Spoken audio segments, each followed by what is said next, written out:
So বন্ধুরা, এই মুহূর্তে রয়েছে রাজ্যের সমস্ত কৃষক ভাইদের জন্য এক বিরাট সুখবর। অর্থাৎ বন্ধু, আপনি যদি একজন কৃষক হয়ে থাকেন এবং পশ্চিমবঙ্গ সরকারের কৃষক বন্ধু প্রকল্পে আপনার নামটি নথিভুক্ত করে রাখেন এবং দীর্ঘদিন ধরে এই খরিফ মৌসুমে টাকার জন্য অর্থাৎ প্রথম কিস্তি টাকার জন্য অপেক্ষা করে আছেন, তাহলে বন্ধু এই মুহূর্তে রয়েছে আপনার জন্য বিরাট সুসংবাদ। বন্ধু, এই 2025 সালের কৃষক বন্ধু প্রকল্পের প্রথম কিস্তির টাকা কবে থেকে দেওয়া হবে সেই বিষয়ে কিন্তু সঠিক আপডেট দিয়ে গেছি আজকের এই ভিডিওটির মাধ্যমে।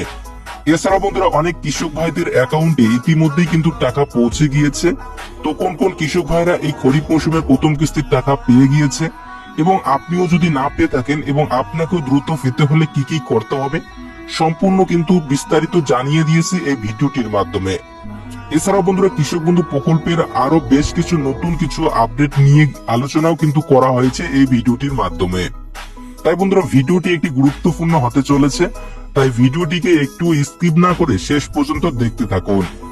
আর যে সমস্ত কৃষক ভাইরা এখনো পর্যন্ত আমাদের এই ইউটিউব চ্যানেলটিকে সাবস্ক্রাইব করেননি, আপনাদেরকে বরাবরই রিকোয়েস্ট করবো অবশ্যই আমাদের এই চ্যানেলটিকে সাবস্ক্রাইব করে আমাদের সাথেই থাকবেন। তাহলে বন্ধু, কৃষক বন্ধু প্রকল্প সহ কেন্দ্রীয় ও রাজ্য সরকারের যে কোনো সরকারি প্রকল্পের আপডেট আপনি আপনার মোবাইলে সর্বপ্রথম পেয়ে যাবেন। তাহলে চলুন বন্ধুরা, দেখে নেওয়া যাক আজকের এই প্রতিবেদনে কি বলা হয়েছে। এই মুহূর্তে কৃষকদের জন্য বিরাট সুখবর। অবশেষে উঠে এলো কৃষক বন্ধু প্রকল্পের প্রথম কিস্তির টাকা দেওয়ার ফাইনাল তারিখ। বাংলা প্রাণ, বাংলার গর্ব। আমাদের কৃষক রোদে পুড়ে বৃষ্টিতে ভিজে ধুলো আর ঘামে ভরা জীবন কাটিয়ে দেন শুধু আমাদের পেট ভরানোর জন্য। তাদের সেই শ্রম, সেই ঘাম অনেক সময় সঠিক মূল্য পায় না। চাষ করে আর ফলালেও অনেক কৃষকই রয়ে যান অভাব অনিশ্চয়তায়। এই বাস্তবতাকে বদলাতেই পশ্চিমবঙ্গ সরকার 2019 সালের 1 জানুয়ারি চালু করে কৃষক বন্ধু প্রকল্প। এই প্রকল্পের মূল লক্ষ্য কৃষকদের আর্থিক সুরক্ষা দেওয়া, যাতে চাষের সময় অর্থের টান না পড়ে আর জীবনে আসে একটু স্বস্তি, একটু নিশ্চিন্তি। প্রথম দিকে বছরে সর্বোচ্চ 5,000 টাকা সহায়তা মিলত। 2021 সালে এই সহায়তার পরিমাণ বাড়িয়ে করা হয় সর্বোচ্চ 10,000 টাকা। যাদের জমি 1 একর বা তার বেশি তারা বছরে পান 10,000 টাকা করে, আর যাদের জমি 1 একরের কম তারা জমির পরিমাণ অনুযায়ী ন্যূনতম পান 4,000 টাকা। এই টাকাটা কৃষকদের হাতে পৌঁছায় 2 কিস্তিতে। প্রথম কিস্তি এপ্রিল থেকে সেপ্টেম্বর অর্থাৎ খরিফ মৌসুমের জন্য এবং দ্বিতীয় কিস্তি অক্টোবর থেকে মার্চ মাসের মধ্যে রবি মৌসুমের জন্য। কিন্তু এই প্রকল্পের সবচেয়ে হৃদয় ছোঁয়ার দিকটি হলো, যদি কোনো কৃষক 18 থেকে 60 বছরের মধ্যে হঠাৎ প্রয়াত হন অর্থাৎ মারা যান, তাহলে তার পরিবারকে সরকার দেয় 2 লক্ষ টাকা পর্যন্ত আর্থিক সহায়তা। এই প্রকল্প শুধু টাকা দেয় না, দেয় ভরসা, সুরক্ষা আর সম্মান। কারণ তুমি একা নও, সরকার পাশে আছে। এই সময় রাজ্যের লক্ষ লক্ষ কৃষক অপেক্ষা করছেন যে কৃষক বন্ধু প্রকল্পের প্রথম কিস্তির টাকা পাওয়ার জন্য। নিয়ম অনুযায়ী এপ্রিল থেকে সেপ্টেম্বর মাসের মধ্যে এই কিস্তির টাকা দেওয়া হয়। আর এই সময়টাই হলো খরিফ মৌসুমের শুরু, যখন চাষের জন্য সবচেয়ে বেশি প্রস্তুতি দরকার পড়ে। কিন্তু এবছর কৃষকদের পরিস্থিতি একেবারেই আলাদা। একের পর এক প্রাকৃতিক দুর্যোগে রাজ্যের বহু চাষী ভয়াবহ ক্ষতির মুখে পড়েছেন। বিবিসি ব্যারেজ থেকে জল ছাড়ার কারণে বহু জমি প্লাবিত হয়েছে। পাশাপাশি কয়েকটি জেলায় অকাল বৃষ্টিতে ফসলের ব্যাপক ক্ষতি হয়েছে। অনেক কৃষককে বাধ্য হয়েছে নতুন করে জমিতে বীজ ফেলতে হয়েছে। এর উপর এপ্রিল মাসের কালবৈশাখী ঝড় নদিয়া, হুগলি, দক্ষিণ 24 পরগনা সহ একাধিক জেলায় ফসল নষ্ট করে দিয়েছে। সব মিলিয়ে চাষের খরচ বেড়েছে অনেকটাই, আর সেই সঙ্গে কৃষকদের উপর আর্থিক চাপও বেড়ে গেছে। এই পরিস্থিতিতে কৃষকদের পাশে দাঁড়ানো খুবই জরুরি হয়ে পড়েছে। তাই সকলের নজর এখন একটাই, কবে আসবে কৃষক বন্ধু প্রকল্পের টাকা। গত কয়েক বছরে আমরা দেখেছি যে 2021 সালে এই প্রকল্পের টাকা এসেছিল 17 জুন, 2022 সালে এসেছিল 27 জুন, 2023 সালে পঞ্চায়েত ভোটের কারণেই একটু আগে অর্থাৎ 26 এপ্রিল টাকা দেওয়া হয়েছিল, আর 2024 সালে এই টাকা দেওয়া হয়েছিল 12 জুন। কিন্তু 2025 সালে এখনো পর্যন্ত সরকার কোনো নির্দিষ্ট তারিখ ঘোষণা করেনি। তবে বিশ্বস্ত সূত্রে জানা গেছে যে 20 মের পর থেকেই টাকা পাঠানোর অফিসিয়ালি কাজ শুরু হতে পারে। সবকিছু ঠিকঠাক থাকলে জুন মাসের দ্বিতীয় সপ্তাহের মধ্যেই অর্থাৎ 13 জুনের মধ্যে নথিভুক্ত কৃষকদের অ্যাকাউন্টে টাকা চলে আসার সম্ভাবনা রয়েছে। এখন শুধু নবান্নের নির্দেশেরই অপেক্ষা।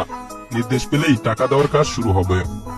এদিকে সরকারি এক সমীক্ষায় উঠে এসেছে কিছু নতুন তথ্য, যা প্রকল্পের সঠিক ব্যবহারের দিক থেকে উদ্বেগের সৃষ্টি করেছে। সমীক্ষায় দেখা গেছে বহু কৃষক যারা আগেই তাদের জমি বিক্রি করে দিয়েছেন, তাও নিয়মিত কৃষক বন্ধু প্রকল্পের টাকা পাচ্ছেন।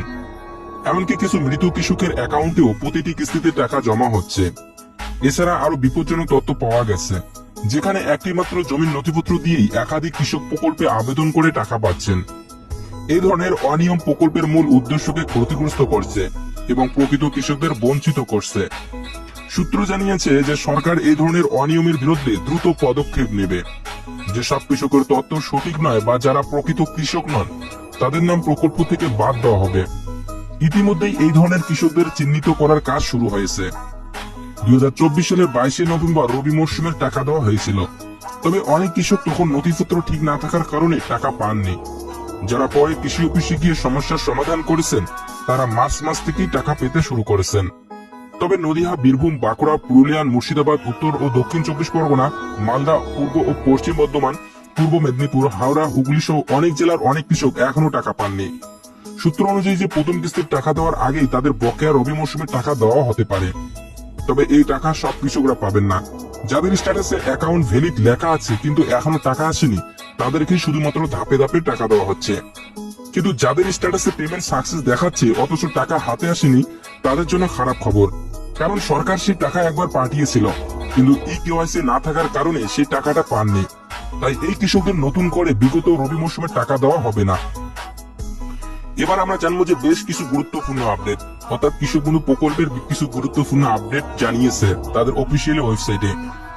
তো প্রথম নম্বরে আমরা দেখবো যে যদি কোনো কৃষক জমির পরিমাণ বৃদ্ধি করতে চান বা মোবাইল নম্বর ও ব্যাংকের অ্যাকাউন্ট নম্বর পরিবর্তন করতে চান, তাহলে তাকে নিকটবর্তী কৃষি অফিসে যোগাযোগ করতে হবে।